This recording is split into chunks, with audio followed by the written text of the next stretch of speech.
Suppose then that we've lowered the low package from 100 all the way down to X star.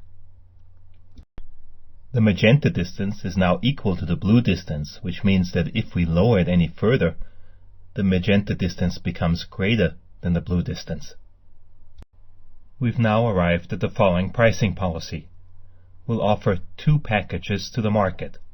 One that contains X star units of output and charges 10 times X star to cover our costs, plus the area I. Consumers of type 2 will therefore purchase X star and will retain no consumer surplus. The second package contains 200 units of output. For that package, we'll charge 10 times 200 or $2,000 to cover our costs, plus the areas I, L, and K.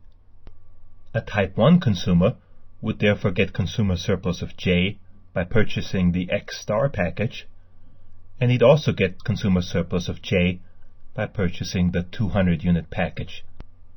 If we charge even a penny less for the 200 unit package, type 1 consumers will therefore buy the 200 unit package for sure, rather than buying the X star package that's aimed at type 2 consumers.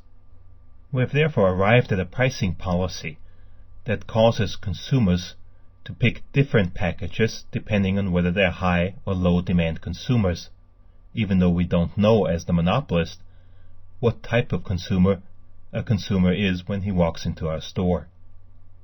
We have furthermore constructed these packages so as to maximize the profit for the monopolist under the informational constraint that the monopolist doesn't know who the high demand and who the low demand consumers are.